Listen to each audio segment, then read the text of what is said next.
Yes news में आप सभी दर्शकों का स्वागत है। मैं आपके साथ इलियास बड़ेघर। आइए देखते हैं आज की खबर क्या कहती है।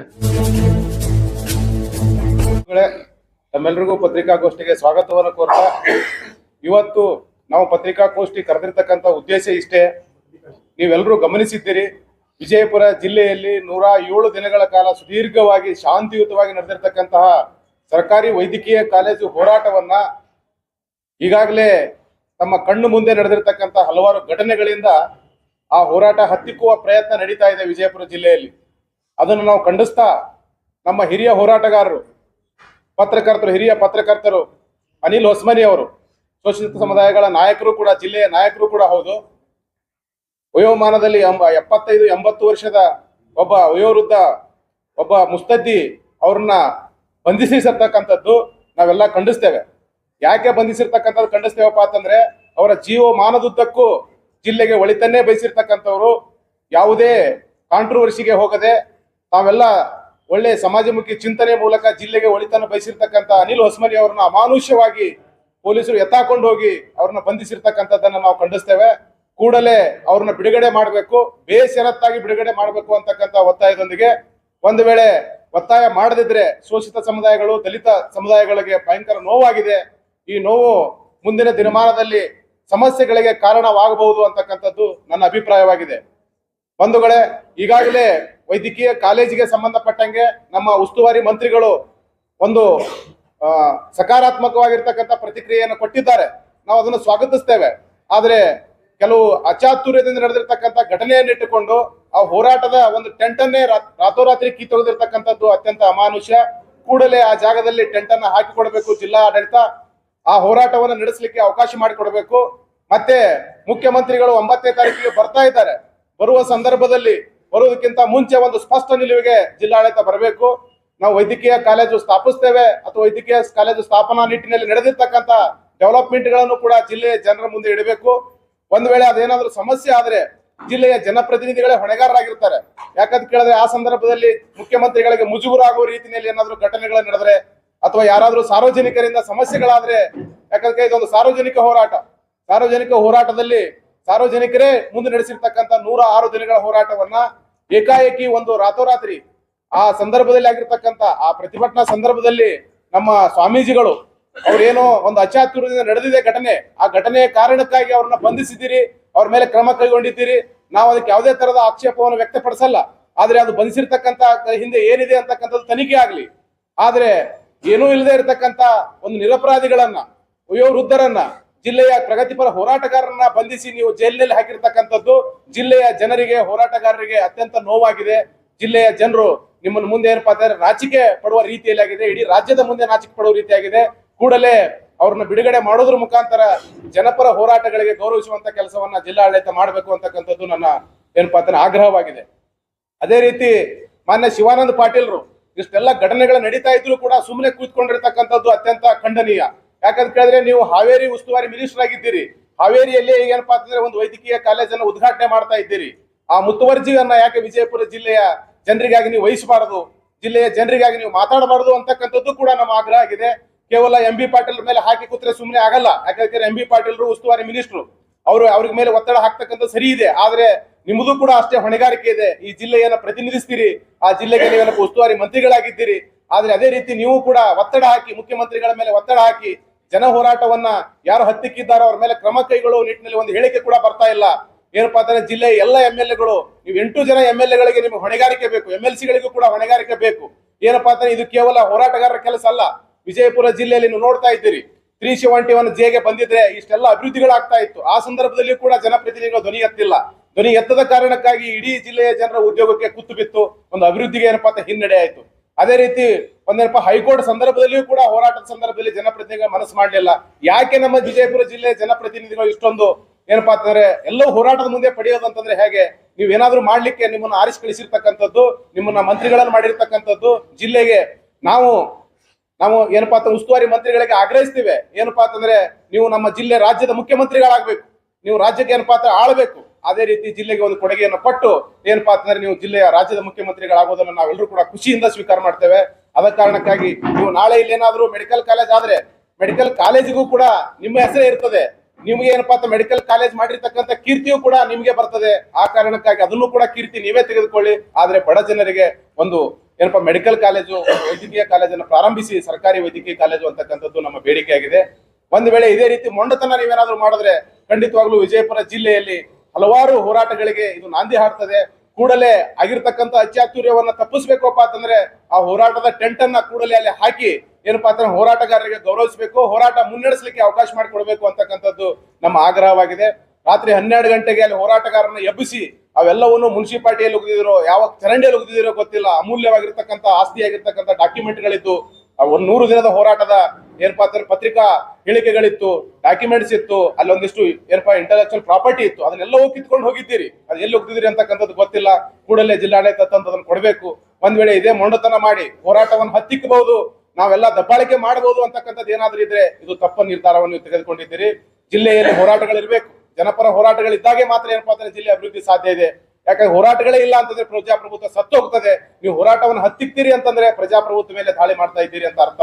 ಕೂಡಲೇ ಏನಪ್ಪಾ ಎಚ್ಚೆತ್ತುಕೊಂಡು ನೀವು ನಮ್ಮ ಹಿರಿಯ ಹೋರಾಟಗಾರನ ಬಿಡುಗಡೆಗೊಳಿಸಬೇಕು.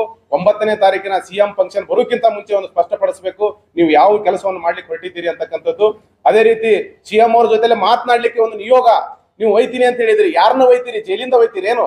ಜೈಲಿಂದ ಕರ್ಕೊಂಡು ಬಂದು ಬಿಡುಗಡೆ ಮಾಡಿ ಒಯ್ತೀರಿ ಏನು? ಯಾರನ್ನ ಕರ್ಕೊಂಡು ಹೋಗ್ತೀರಿ ನೀವೀಗ? ನಿಯೋಗ ಜೈಲಿನಲ್ಲಿ ಕುಳಿತು ಅವ್ರನ್ನೆಲ್ಲ ಹಾಕಿಬಿಟ್ಟಿದ್ದೀರಿ. ಅದಕ್ಕೆ ಕೂಡಲೇ ಏನಪ್ಪಾ ಅಂತಂದ್ರೆ ಅವ್ರನ್ನ ಜೈಲಿಂದ ಬಿಡುಗಡೆಗೊಳಿಸಿ ಅವ್ರನ್ನೇ ನೀವು ನಿಯೋಗದ ರೀತಿಯಲ್ಲಿ ಕರ್ಕೊಂಡು ಹೋಗ್ಬೇಕು. ನಿಮ್ಗೆ ಬದ್ಧತೆ ಇದ್ರೆ ಅಂತಕ್ಕಂಥದ್ದು ನನ್ನ ಆಗ್ರಹವಾಗಿದೆ. ಅದೇ ರೀತಿ ಇಲ್ಲಿ ಇರ್ತಕ್ಕಂಥ ನಾಡಗೌಡರಾಗಿರ್ಬೋದು, ನಮ್ಮ ಶಿವಾನಂದ ಪಾಟೀಲ್ರಾಗಿರ್ಬೋದು, ಕೇವಲ MB ಪಾಟೀಲ್ ಕಡೆ ಮಾತ್ರ ಪಟ್ಟು ಮಾಡೋದಲ್ಲ, ನಿಮ್ದು ಕೂಡ ಜವಾಬ್ದಾರಿ ಇದೆ. ನೀವು ಜವಾಬ್ದಾರಿಯನ್ನು ನುಡಿಸ್ಕೊಂಡ್ರೆ ಸಾಧ್ಯ ಇಲ್ಲ. ನೀವು ಕೂಡ ಇದರಲ್ಲಿ ಪಾಲ್ಗೊಳ್ಬೇಕು. ಸಿಎಂ ಅವ್ರು ಬಂದಾಗ ಮನವರಿಕೆ ಮಾಡಿಕೊಡ್ಬೇಕು. ವಿಜಯಪುರ ಜಿಲ್ಲೆ ಎಷ್ಟೆಲ್ಲ ಹಿಂದುಳಿಲಿಕ್ಕೆ ಯಾರು ಕಾರಣ? ನೀವೇ ಕಾರಣ. ಯಾಕಂತ ಕೇಳಿದ್ರೆ ಇಲ್ಲಿ ಯಾರೋ ಜನಸಾಮಾನ್ಯರು ಮುಖ್ಯಮಂತ್ರಿನೂ ಆಗಿಲ್ಲ, ಜನಸಾಮಾನ್ಯರು MLA ಕೂಡ ಆಗಿಲ್ಲ. ಯಾರಾಗಿದ್ದೀರಪ್ಪ ಅಂತ ನೀವೇ ಆಗಿದ್ದೀರಿ. ಸುಮಾರು 20-30 ವರ್ಷಗಳ ಕಾಲ ಜಿಲ್ಲೆಯನ್ನು ಆಳಿದ್ದೀರಿ. ಈ ಹಿನ್ನಡೆಗೂ ನೀವೇ ಕಾರಣ, ಅಭಿವೃದ್ಧಿ ಆಗೋದಕ್ಕೂ ನೀವೇ ಕಾರಣ. ಅಭಿವೃದ್ಧಿಯ ಕಿರೀಟವು ನೀವೇ ಹೊರಬೇಕು, ಹಿನ್ನಡೆ ಆಗಿರ್ತಕ್ಕಂಥ ತಪ್ಪನ್ನು ಕೂಡ ನೀವೇ ಹೊರಬೇಕಾಗ್ತದೆ. ಆ ಕಾರಣಕ್ಕಾಗಿ ನೀವು 75 ವರ್ಷ, ಸ್ವಾತಂತ್ರ್ಯಕ್ಕೆ 75 ವರ್ಷ ಆಯ್ತು. ಆದ್ರೆ 75 ವರ್ಷದಲ್ಲಿ ಜಿಲ್ಲೆ ಆಳಿರ್ತಕ್ಕಂಥವ್ರು ಯಾರು? ಜಿಲ್ಲೆಯಲ್ಲಿ ಅಧಿಕಾರದಲ್ಲಿ ಇರ್ತಕ್ಕಂಥವ್ರು ಯಾರು? ಅವರೇ ನೀವೇ ಆಗಿರೋದ್ರಿಂದ ಆ ಎಲ್ಲ ಹಿನ್ನಡೆಗೂ ಕೂಡ ನೀವೇ ಕಾರಣರಾಗ್ತೀರಿ. ಆ ಕಾರಣಕ್ಕಾಗಿ ಅದನ್ನೆಲ್ಲ ತಪ್ಪು ತಿದ್ದುಕೊಳ್ಬೇಕಪ್ಪ ಅಂತಂದ್ರೆ ಕೂಡಲೇ ಏನಪ್ಪಾ ಅಂತಂದ್ರೆ ನೀವು ಈ ವೈದ್ಯಕೀಯ ಕಾಲೇಜನ್ನ ಪ್ರಾರಂಭಿಸುವುದರ ಮುಖಾಂತರ ಈ ಜಿಲ್ಲೆಯ ಜನರಿಗೆ ಒಂದು ಸಿಹಿ ಸುದ್ದಿ ಕೊಡ್ತೀರಿ ಅಂತಕ್ಕಂಥ ಭರವಸೆ ಇದೆ. ನಾವು ನಮ್ಮ ಜಿಲ್ಲೆಯಿಂದ ಒಬ್ಬ ಮುಖ್ಯಮಂತ್ರಿ ಆಗ್ಬೇಕು ಅಂತಕ್ಕಂಥ ಆಸೆ ಇದೆ. ಯಾಕಂದ್ರೆ ಮುಖ್ಯಮಂತ್ರಿ ಆದಾಗ ಮಾತ್ರ ನಮ್ಮ ಜಿಲ್ಲೆ ಅಭಿವೃದ್ಧಿ ಆಗ್ತದೆ. ಅದು MB ಪಾಟೀಲ್ರಿಗೆ ಅರ್ಹತೆ ಇದೆ. MB ಪಾಟೀಲ್ ಸಾಹೇಬರು ಕೂಡಲೇ ಏನಪ್ಪಾ ಅಂತಂದ್ರೆ ತಾವು ಈ ವೈದ್ಯಕೀಯ ಕಾಲೇಜನ್ನ ಪ್ರಾರಂಭಿಸಿ ಆ ವೈದ್ಯಕೀಯ ಕಾಲೇಜಿನ ಒಂದು ಏರ್ಪಾತ ವಿಜಯೋತ್ಸವದಲ್ಲಿ ನಾವೆಲ್ಲರೂ ಕೂಡ ಖುಷಿ ವ್ಯಕ್ತಪಡಿಸೋಣ, ಎಲ್ಲರೂ ಕೂಡ ಪಾಲ್ಗೊಳ್ಳೋಣ. ಅದೇ ರೀತಿ ಶಿವಾನಂದ ಪಾಟೀಲ್ರೆ, ನೀವು ಕೇವಲ ಸೈಡ್ಲರಿಗೆ ಹೋಗದೆ ನೀವು ಕೂಡ ಬಂದು ಈ ಹೋರಾಟವನ್ನ ಕಟ್ಟಲಿಕ್ಕೆ ತಾವೆಲ್ಲರೂ ಕೂಡ ಕೈ ಜೋಡಿಸಬೇಕು. ನೀವೆಲ್ಲರೂ ಕೂಡ ಈ ವೈದ್ಯಕೀಯ ಕಾಲೇಜ್ ಸ್ಥಾಪನೆಗೆ ತಾವು ಕಾರಣೀಕರ್ತರಾಗಬೇಕು ಅಂತಕ್ಕಂಥ ಒಂದು ಆಗ್ರಹವನ್ನು ಮಾಡ್ತಾ ಇದ್ದೇವೆ. 9ನೇ ತಾರೀಕಿನ ಒಳಗಡೆ ನೀವೇನಾದ್ರು ನಿರ್ಣಯ ತೆಗೆದುಕೊಳ್ಳದೇ ಇದ್ರೆ ಮುಂದಾಗ್ತಕ್ಕಂಥ ಸಮಸ್ಯೆಗಳಿಗೆ ಜಿಲ್ಲೆಯ ಜನರನ್ನ ಹೊಣೆಗಾರನಾಗಿ ಮಾಡಬೇಡಿ ಅಂತಕ್ಕಂಥದ್ದು ನಮ್ಮ ಆಗ್ರಹವಾಗಿದೆ. ಅರೆಸ್ಟ್ ಆಗಿರ್ತಕ್ಕಂಥ ಎಲ್ಲರೂ ಬಿಡುಗಡೆ ಆಗ್ಬೇಕು. ಯಾಕಂತ ಕೇಳಿದ್ರೆ ಹೊಸಮನಿ ಸರ್ ಜೊತೆಲಿ ಅರೆಸ್ಟ್ ಆಗಿರ್ತಕ್ಕಂಥ ಎಲ್ಲರೂ ಬಿಡುಗಡೆ ಆಗ್ಬೇಕು. ಮತ್ತೆ ತಪ್ಪು ಮಾಡಿರ್ತಕ್ಕಂಥವ್ರು ಯಾರೇ ಆಗಿರ್ಲಿ ಅವ್ರು ತನಿಖೆ ಮಾಡಿ ಅವ್ರ ಮೇಲೆ ಕ್ರಮ ಕೈಗೊಳ್ಳಿ. ಅದರಿಂದ ನಮ್ಗೇನಪ್ಪ ಅಂತಂದ್ರೆ ಆಗ್ಬೇಕಾಗಿಲ್ಲ. ಆದ್ರೆ ತಪ್ಪೇ ಮಾಡದ ಹಿರಿಯ ಹೋರಾಟಗಾರರು, ನೀವು ಪತ್ರಕರ್ತರೆಲ್ಲ ನೋಡಿದ್ದೀರಿ. ಅವ್ರನ್ನ ನೀವು ಕೂಡ ಪತ್ರಕರ್ತರಾಗಿ ಅದನ್ನ ಖಂಡಿಸಬೇಕಾಗಿತ್ತು. ಒಬ್ಬ ಹಿರಿಯ ಪತ್ರಕರ್ತರು ನಿಮ್ಮ ಜೊತೆಗಾರರನ್ನ ನೀವೇನಪ್ಪಾ ಅಂತ ಅರೆಸ್ಟ್ ಮಾಡಿದಾಗ ನಿಮ್ಮ ಜಿಲ್ಲಾ ಅಧ್ಯಕ್ಷರು ನೀವೇನಪ್ಪಾ ಅಂತ ಅದನ್ನ ಖಂಡಿಸಿ ಒಂದು ಹೇಳಿಕೆ ಕೊಡಬೇಕಾಗಿತ್ತು, ಪ್ರೊಟೆಸ್ಟ್ ಮಾಡಬೇಕಾಗಿತ್ತು. ಎಲ್ಲೋ ಪತ್ರಕರ್ತರ ಮೇಲೆ ಹಲ್ಲೆ ಆದಾಗ ವಿಜಯಪುರ ಜಿಲ್ಲೆಯಲ್ಲಿ ಪ್ರತಿಭಟನೆ ಮಾಡೋದನ್ನ ನಾವು ನೋಡಿದ್ದೇವೆ. ಆದ್ರೆ ನಿಮ್ಮ ಜಿಲ್ಲೆಯ ಒಬ್ಬ ಪತ್ರಕರ್ತರನ್ನ ಎಳೆದಾಡಿ ಒಯ್ದು ಜೈಲಿಗೆ ಹಾಕಿದ್ರು ಕೂಡ ನೀವು ಬಾಯಿ ಬೀಸ್ತಾ ಇಲ್ಲ ಅಂತಂದ್ರೆ ಇದರ ಅರ್ಥ ಏನು? ಆ ಕಾರಣಕ್ಕಾಗಿ ನಿಮ್ಮನ್ನು ಕೂಡ ನಾವು ಪ್ರಶ್ನೆ ಮಾಡ್ತೇವೆ. ಈ ಪ್ರಶ್ನೆ ಹಿಂದೆ ನಮ್ಗೆ ನೋವಿದೆ. ಆ ಕಾರಣಕ್ಕಾಗಿ ನೀವು ಇದನ್ನ ಗಮನಿಸಬೇಕು. ಎಲ್ಲೋ ಒಂದು ಕಡೆ ಹೋರಾಟಗಾರರನ್ನ ಜಾತಿ ಸೀಮಿತ ಮಾಡಿ ಮಾತಾಡ್ತಾ ಇದ್ದಾರೆ. ಕೆಲವೊಂದು ಕಡೆ ಹೋರಾಟಗಾರರನ್ನ ಅವರ ಸಂಘಟನೆ ಮಾತ್ರ ಸೀಮಿತ ಮಾಡಿ ಮಾತಾಡ್ತಾ ಇದ್ದಾರೆ. ಸಾಕಷ್ಟು 120, 130 ಸಂಘಟನೆಗಳು ಬೆಂಬಲ ಕೊಟ್ಟಿದ್ದಾರೆ ಅಂತ ಹೇಳ್ತಾರೆ. ಇವತ್ತು ಕೇವಲ ಹೊಸಮನೆಯವರು DVP ಅದನ್ನ ಅಷ್ಟೇ ಮಾತಾಡ್ತಾ ಇದ್ದಾರೆ. ಯಾಕೆ?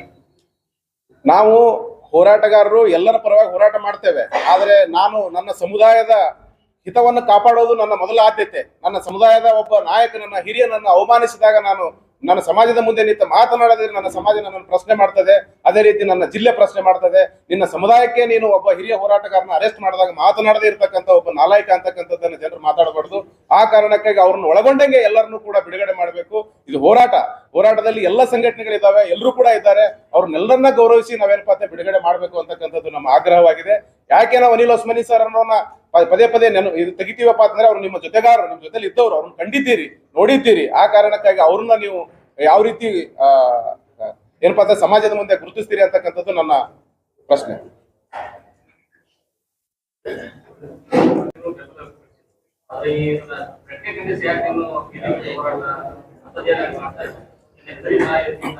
ಹೋರಾಟ ಏನು ವಿಮುಖವಾಗ್ತಾ ಇದೆ? ಇಲ್ಲ, ನೀವು ಆ ರೀತಿ ತಿಳ್ಕೊ, ಬೂದಿ ಮುಚ್ಚಿದ ಕೆಂಡದಾಗೆ ಇದೆ ಹೋರಾಟ. ಸ್ಫೋಟವಾಗಲಿಕ್ಕೆ ಅವಕಾಶ ಮಾಡಿಕೊಡ್ತಾ ಇದ್ದಾರೆ. ನಾವೆಲ್ಲರೂ ಕೂಡ್ಕೊಂಡು ಒಂದ್ ಕಡೆ ಕೂತ್ಕೊಂಡಿದ್ದೀವಿ. ಅದು ಒಂದೇ ಕಡೆ ಕೂತ್ಕೊಂಡಿರ್ತಕ್ಕಂಥವ್ರನ್ನ ನೀವು ಬೇರೆ ಬೇರೆ ಮಾರ್ಗಗಳ ಮೂಲಕ ನಿಮ್ಮ ಈ ಹೋರಾಟವನ್ನ ಚಲನಿಸಿ ಕೊಡಿಸಿ ಅಂತಕ್ಕಂಥ ಕಾರಣಕ್ಕಾಗಿ ಟೆಂಟ್ ಕಿತ್ತೊಗೆದು ಅವರನ್ನು ಬಿಡುಗಡೆ ಮಾಡಿದ್ದಾರೆ. ಅವರು ಹಳ್ಳಿಗಳಲ್ಲಿ ಮೂವ್ಮೆಂಟ್ ನಡೆಸ್ತಾ ಇದ್ದಾರೆ. ಹೋರಾಟದ ಮಾದರಿ ಬದಲಾಗಿದೆ. ಕೇರಿಗಳಲ್ಲಿ ಹೋರಾಟವನ್ನು ಒಯ್ತಾ ಇದ್ದಾರೆ. ಗಲ್ಲಿಗಳಲ್ಲಿ ಹೋರಾಟ ಪ್ರತಿಭಟನೆಯನ್ನು ಹರಡಿಸ್ತಾ ಇದ್ದಾರೆ. ಅದು ನಾಳೆ ಯಾವ ರೀತಿ ಸ್ವರೂಪ ಪಡಿತದೋ ಗೊತ್ತಿಲ್ಲ. ಆ ಸ್ವರೂಪ ಪಡೆಯುವುದಕ್ಕಿಂತ ಮುಂಚೆ ಏನಪ್ಪಾ ಅಂತ ಎಚ್ಚೆತ್ತುಕೊಳ್ಬೇಕು ಅಂತಕ್ಕಂಥದ್ದು ನಮ್ಮ ಆಗ್ರಹ. ಈಗ ಸಚಿವರು 9ನೇ ತಾರೀಕು ಸಿಎಂ ಬಂದಾಗ ಮೆಡಿಕಲ್ ಕಾಲೇಜಿಗೆ ನಿಯೋಗನ ಭೇಟಿ ಮಾಡಿಸ್ತೀನಿ ಮತ್ತೆ ಘೋಷಣೆ ಮಾಡಿಸುತ್ತೀನಿ ಅನ್ನೋ ಒಂದು ಹೇಳಿಕೆಯನ್ನ ಈ ಹಿಂದೆ ಪತ್ರಿಕೆಯಲ್ಲಿ ಹೇಳಿದ್ರು. ಈಗ ಆಕಸ್ಮಿಕ 9ನೇ ತಾರೀಕಿನೊಳಗೆ ನಿಮ್ಮ ಬೇಡಿಕೆಗಳು ಈಡೇರದೇ ಇದ್ರೆ, ಮೆಡಿಕಲ್ ಕಾಲೇಜು ಘೋಷಣೆ ಆಗದೇ ಇದ್ರೆ ಮುಂದಿನ ಹೋರಾಟ ಯಾವ ರೀತಿ ಇರುತ್ತೆ? ಸಚಿವರಿಗೆ ಅಥವಾ ಸರ್ಕಾರಕ್ಕೆ ಏನ್ ಎಚ್ಚರಿಕೆ ಕೊಡುತ್ತೆ? ನಾವು ಒಂದ್ ವೇಳೆ 9ನೇ ತಾರೀಕಿಗೆ ಸಚಿವರು ಅದಕ್ಕಿಂತ ಮುಂಚೆ ಅದರ ಮೊದಲು ಏನಪ್ಪಾ ಅಂತ ನಿಯೋಗ ಕರ್ಕೊಂಡು ಹೋಗ್ತೀನಿ ಅಂತ ಹೇಳಿದ್ರು. ನಿಯೋಗ ಇರ್ಬೇಕಾದವ್ರನ್ನ ಜೈಲಿಗೆ ಕಳಿಸಿರೋದ್ರಿಂದ ಅಥವಾ ಜೈಲಲ್ಲಿ ಇರೋದ್ರಿಂದ ನಿಯೋಗದ ಮಾತು ದೂರದ ಮಾತು ಅನಿಸ್ತಾ ಇದೆ. ಅದೇ ರೀತಿ 9ನೇ ತಾರೀಕಿಗೆ ಏನಾದ್ರೂ ಇವರು ನಿರ್ಣಯ ತೆಗೆದುಕೊಳ್ಳದಿದ್ರೆ ಅಥವಾ 9 ತಾರೀಕು ಒಳಗಡೆ ಏನಾದ್ರು ನಿರ್ಣಯ ತೆಗೆದುಕೊಳ್ಳದಿದ್ರೆ ಜಿಲ್ಲೆಯಲ್ಲಿ ಒಂದು ಅಭಿಯಾನ ಪ್ರಾರಂಭ ಆಗ್ತದೆ. ನಮ್ಮ ಏನೇನು ಕಳ್ಕೊಂಡಿದ್ಯೋ ಎಲ್ಲವನ್ನು ಪಡಿಲಿಕ್ಕೆ ನಾವು ಹೋರಾಟವನ್ನು ರೂಪಿಸಬೇಕಾಗ್ತದೆ. ಜಿಲ್ಲೆ ಬಹಳ ಕಳ್ಕೊಂಡಿದೆ, ಕೇವಲ ಒಂದಲ್ಲ, ಬಹಳ ಕಳ್ಕೊಂಡಿದೆ. ಆ ಕಳ್ಕೊಂಡಿರ್ತಕ್ಕಂಥದ್ದನ್ನ ಮರುಸ್ಥಾಪನೆಗಾಗಿ ಜನಾಂದೋಲನ ಪ್ರಾರಂಭ ಮಾಡಬೇಕಾಗ್ತದೆ. ಅದ್ರಲ್ಲಿ ಯುವಕರು ಇರ್ತಾರೆ, ವಿದ್ಯಾರ್ಥಿಗಳು ಇರ್ತಾರೆ, ದಲಿತರು ಇರ್ತಾರೆ, ಕಾರ್ಮಿಕರು ಇರ್ತಾರೆ. ಆದರೆ ಇದರಲ್ಲಿ ಶ್ರೀಮಂತರು ಮಾತ್ರ ಇರೋಲ್ಲ. ಮನಸ್ಥಿತಿ, ಈ ಹೋರಾಟಗಳಿಗೆ ಬೆಂಬಲಿಸುವ ಮನಸ್ಥಿತಿ ಶ್ರೀಮಂತರು ಮಾತ್ರ ಒಳಗೊಳ್ತಾರೆ. ಯಾಕಂದ್ರೆ ಕಾರ್ಪೊರೇಟ್ ಶಕ್ತಿಗಳು, ಖಾಸಗಿ ಬಂಡವಾಳಶಾಹಿಗಳು ಬಂದು ಈ ನಮ್ಮ ಇಡೀ ಜಿಲ್ಲೆಯನ್ನು ನುಂಗ್ಲಿಕ್ಕೆ ಕೂತಾಗ ನಾವು ಅದನ್ನು ಸಹಿಸಿಕೊಳ್ಳಕ್ ಆಗಲ್ಲ. ಇದು ಬರೀ ಹೋರಾಟ, ಇದು ಒಂದು ಜನಪರವಾಗಿ ನಡೀತಾ ಇದೆ, ಮೇಲ್ನೋಟಕ್ಕೆ ಕಾಣಿಸ್ತಾ ಇದೆ. ಬಟ್ ಒಳಗೆ ಸಚಿವರುಗಳಲ್ಲಿ ಅಸಮಾಧಾನಗಳಿದ್ದಾವೆ. ಇದರಲ್ಲಿ ಇನ್ನೊಬ್ರು ಸಚಿವರ ಕೈವಾಡ ಇದೆ ಅಥವಾ ಇನ್ನೊಬ್ಬ ರಾಜಕಾರಣ ಇದೆ, ಅವರ ಉತ್ತೇಜನದಿಂದ ಆಗ್ತಾ ಇದೆ ಅಂತ ಈ ತರದ್ದು ಅಪಪ್ರಚಾರನೋ ಅಥವಾ ನಿಜನೋ ಗೊತ್ತಾಗ್ತಾ ಇಲ್ಲ. ಇದ್ರ ಬಗ್ಗೆ ನಿಮ್ಮ ಅಭಿಪ್ರಾಯ ಏನು? ಅದು ಏನು ರಾಜಕೀಯ ಪ್ರೇರಿತ ಹೋರಾಟನೋ ಅಥವಾ ಇದರಲ್ಲಿ ಏನಾದ್ರು ಆ ತರ ಸಂಶಯಗಳಿದೆಯಾ? ಸಾಧ್ಯ ಇಲ್ಲ. ಆ ರೀತಿ ಯಾರ ಪ್ರೇರಣೆಯಿಂದ ಈ ಹೋರಾಟವನ್ನು ಕಟ್ಲಿಕ್ಕೆ ಆಗಲ್ಲ. ಇದು ಜನರ ಹೋರಾಟ. ಇಲ್ಲಿ ಕಮ್ಯುನಿಸ್ಟ್ ಇದ್ದಾರೆ, ಕೂಲಿ ಕಾರ್ಮಿಕರಿದ್ದಾರೆ, ರೈತ ಸಂಘಟನೆ ಇದೆ, ಸುಮಾರು 150ಕ್ಕೂ ಹೆಚ್ಚು ಸಂಘಟನೆಗಳ ಬೆಂಬಲವಿದೆ. ಆಮೇಲೆ ಇದನ್ನ ನಡೆಸ್ತಕ್ಕ ಇರ್ತಕ್ಕಂಥವ್ರು ಯಾರಿಗೂ ಕೂಡ ಆಸೆ ಆಕಾಂಕ್ಷೆಗಳು ಇಲ್ಲದೆ ಇರ್ತಕ್ಕಂಥವ್ರು ಮತ್ತು ಜನಪರವಾಗಿರ್ತಕ್ಕಂಥವ್ರು. ನಾವು ಒಂದು ಪಕ್ಷದ ಒಂದು ಹಿನ್ನೆಲೆ ಇರಬಹುದು, ಆದ್ರೆ ಪಕ್ಷವನ್ನ ಪಕ್ಕದಲ್ಲಿಟ್ಟು ಈ ಹೋರಾಟವನ್ನು ಕಟ್ತಾ ಇದ್ದೇವೆ. ಮತ್ತೆ ಪಕ್ಷದ ರಾಜಕಾರಣ ನಮಗೆ ಬೇಡ ಅಂದಾಗ ಒಬ್ಬ ಹೋರಾಟಗಾರ ಆಗ್ತಾನೆ. ಮತ್ತೆ ಇನ್ನೊಂದೇನಪ್ಪ ಅಂತಾನೆ, ಸರ್ಕಾರದ ವಿರೋಧ ಪಕ್ಷದ ನಾಯಕನಾಗಿ ಕೂಡ ಕೆಲಸ ಮಾಡ್ಬೇಕಾಗ್ತದೆ. ಆ ಕಾರಣಕ್ಕಾಗಿ ನೀವು ಹೇಳಿರ್ತಕ್ಕಂಥದ್ದು ಯಾವುದು ಕೂಡ ಇಲ್ಲಿ ರಾಜಕಾರಣ ಇಲ್ಲ. ಆದ್ರೆ ಎಲ್ಲರಲ್ಲೂ ಕೂಡ ಏನಪ್ಪಾ ಅಂತ ನಮ್ದು ಒತ್ತಡ ತರಬೇಕು. ಜಿಲ್ಲೆಯ ಜನರು ನಾವು ಮಾಡಿಸ್ಕೊಳ್ಳೇಬೇಕು ಕೆಲಸ. ಇಲ್ಲಿ ನಾವು ಸುಮ್ಮನೆ ಕೂತ್ರೆ ಅವರ ಸಚಿವರು ಮಾಡಲ್ಲ. ಯಾಕಂದ್ರೆ ಈ ವಿಜಯಪುರ ಜಿಲ್ಲೆಗೆ ಯಾವುದೂ ಹೋರಾಟ ಇಲ್ಲದೆ ಸಿಕ್ಕಿಲ್ಲ. ಬರಿಗಾಲ ಭೀಮಸಿ ಅವರು ಚಪ್ಪಲಿ ಇಲ್ಲದೆ ಹೋರಾಟ ಮಾಡಿ ವಿಜಯಪುರ ಜಿಲ್ಲೆಗೆ ನೀರು ತರಬೇಕು ಅಂತಕ್ಕಂಥ ಹೋರಾಟ ಮಾಡಿದ ಪ್ರತಿಫಲವಾಗಿ ಮಾನ್ಯ ನಮ್ಮ ಎಂ ಬಿ ಪಾಟೀಲ್ ಸಾಹೇಬರು ಮುತುವರ್ಜಿ ವಹಿಸಿ ವಿಜಯಪುರ ಜಿಲ್ಲೆಗೆ ನೀರಾವರಿ ವ್ಯವಸ್ಥೆಯನ್ನು ಮಾಡಿ ಆಧುನಿಕ ಭಗೀರಥರಾದರು. ಆದ್ರೆ ಅದ್ರ ಹಿಂದೆ ಒಂದು ದೊಡ್ಡ ಹೋರಾಟ ಐತೆ, ಮತ್ತು ಸಿದ್ದೇಶ್ವರ ಸ್ವಾಮೀಜಿಗಳ ಆಸೆ ಐತೆ. ಇವೆಲ್ಲವನ್ನು ಇಟ್ಟುಕೊಂಡು ಏನಪ್ಪಾ ಅಂತಂದ್ರೆ ಒಂದು ನಮ್ಮ ನೀರಾವರಿ ಆಯ್ತು. ಒಂದ್ ವೇಳೆ ನೀರಾವರಿ ಹಿಂದೆ ಅವರೆಲ್ಲರ ಆಸೆ ಮತ್ತು ಹೋರಾಟ ಇಲ್ಲದೆ ಇದ್ರೆ ಎಂ ಬಿ ಪಾಟೀಲ್ ಅಂತ ನಾಯಕರು ಹುಟ್ಟುಕೋತಾ ಇರಲಿಲ್ಲ, ಜಿಲ್ಲೆಗೆ ಭಗೀರಥರಾಗ್ತಾ ಇರಲಿಲ್ಲ. ಅದೇ ರೀತಿ ಈಗಲೂ ಕೂಡ ನಾವೇನಪ್ಪಾ ಅಂತಂದ್ರೆ ಹೋರಾಟದ ಮೂಲಕನೇ ಒಂದು ಏನಪ್ಪಾ ಅಂತಂದ್ರೆ ಪಡಿಬೇಕಾಗಿದೆ ವೈದ್ಯಕೀಯ ಕಾಲೇಜು, ಇನ್ನಿತರ ಸೌಲಭ್ಯಗಳನ್ನು ಈಗಾಗಲೇ ಕಳ್ಕೊಂಡಿದ್ದೀವಿ ಬಹಳಷ್ಟು. ಆ ಕಳ್ಕೊಂಡಿದ್ದನ್ನು ಪಡಿಬೇಕಾಗ್ತದೆ. ನಾವು ಅದಕ್ಕೂ ಕೂಡ ಹೋರಾಟ ಮಾಡಿ ಪಡಿಬೇಕಾಗ್ತದೆ. ಆ ಕಾರಣಕ್ಕಾಗಿ ಕಳೆದಿರ್ತಕ್ಕಂಥದ್ದು ಸಿಗಬೇಕು, ಮುಂದೆ ಬರಬೇಕಾದದ್ದು ನಮಗೆ ಸಿಗಬೇಕು. ಆ ಕಾರಣಕ್ಕಾಗಿ ರಾಜಕೀಯ ನೀವು ಬದಿಗಿಟ್ಟು ಜಿಲ್ಲೆಯನ್ನು ಅಭಿವೃದ್ಧಿ ಮಾಡಿ ಅಂತಕ್ಕಂಥ ವಿನಂತಿಯನ್ನ ಇಬ್ರು ಸಚಿವರಲ್ಲಿ ಮತ್ತು 8 ಜನ ಶಾಸಕರಲ್ಲಿ ಮಾಡ್ತಾ ಇದ್ದೇವೆ. ನಿಮ್ಮ ಹೋರಾಟವನ್ನ ಖಾಸಗಿ ಬಲ ಪ್ರಯೋಗ ಮಾಡಿ ಹತ್ತಿಕ್ಕೂ ಪ್ರಯತ್ನ ನಡೀತಾ ಇದೆ ಅಂತ ನೀವು ಹೇಳ್ತೀರಿ. ಆದ್ರೆ ಇದರ ಹಿಂದೆ ಯಾರಿದ್ದಾರೆ ಅನ್ನುವಂತ ಆರೋಪವನ್ನು ಯಾರ ಮೇಲೆ ಮಾಡ್ತಾ ಇದ್ದಾರೆ? ನೇರವಾಗಿ ನಾವು ಇದ್ರ ಹಿಂದೆ ಯಾರಿದ್ದಾರೆ ಅಂತಕ್ಕಂಥ ಆರೋಪವನ್ನು ನಾವು ಮಾಡಲ್ಲ. ಯಾಕಂತ ಕೇಳಿದ್ರೆ ಇದು ಒಂದು ಪ್ರತಿಭಟನೆ. ನಾವು ಎಂ ಬಿ ಪಾಟೀಲ್ರ ಮನೆ ಮುಂದೆ ಸಾಂಕೇತಿಕವಾಗಿ ಧರಣಿ ಮಾಡ್ಲಿಕ್ಕೆ ಕೊಟ್ಟಿರ್ತಕ್ಕಂಥದ್ದು. ಎಂ ಬಿ ಪಾಟೀಲ್ರ ಮನೆ ಅಂತಂದ್ರೆ ಗೃಹ ಕಚೇರಿ. ಇದು ಎಂ ಬಿ ಪಾಟೀಲ್ರಿಗೆ ಗೃಹ ಕಚೇರಿ ಒಂದಿದೆ. ನೀವೆಲ್ಲರೂ ಕೂಡ ಪತ್ರಿಕಾಗೋಷ್ಠಿಗೆ ಹೋದಾಗ ನೋಡ್ತಾ ಇದ್ರಿ, ಗೃಹ ಕಚೇರಿಯಲ್ಲಿ ಪತ್ರಿಕಾಗೋಷ್ಠಿ ಅಂತ ಹೇಳಿ. ಅದು ಗೃಹ ಕಚೇರಿ ಆಗಿರೋದ್ರಿಂದ ಆ ಗೃಹ ಕಚೇರಿ ಮುಂದೆ ಮನವಿ ಕೊಡ್ಲಿಕ್ಕೆ ಹೋಗಿದ್ವಿ. ಆ ಮನವಿ ಕೊಡೋಕೆ ಹೋದ ಸಂದರ್ಭದಲ್ಲಿ ಅಹಿತಕರ ಘಟನೆ ನಡೆದಿದೆ. ಆ ಕಾರಣಕ್ಕಾಗಿ ಅದ್ರ ಹಿಂದೆ ಆಗಿರ್ತಕ್ಕಂಥದ್ದು ಅದು ಇದು ರಾಜಕಾರಣ ನಮಗೆ ಬೇಕಾಗಿಲ್ಲ. ನಮಗೆ ಬೇಕಾಗಿರ್ತಕ್ಕಂಥದ್ದು ಒಂದೇ ವೈದ್ಯಕೀಯ ಕಾಲೇಜು. ಮನೆ ಎಂ ಬಿ ಪಾಟೀಲ್ ಮನಸ್ಸು ಮಾಡಿದ್ರೆ ಸಾಧ್ಯ ಐತೆ, ಹಂಗಾದ್ರೆ ಮನಸ್ಸು ಮಾಡಿಲ್ಲ ಅಂತ ಹೇಳ್ತಾ ಇಲ್ಲ, ಅವ್ರು ಮನಸ್ಸು ಮಾಡಿದ್ದಾರೆ.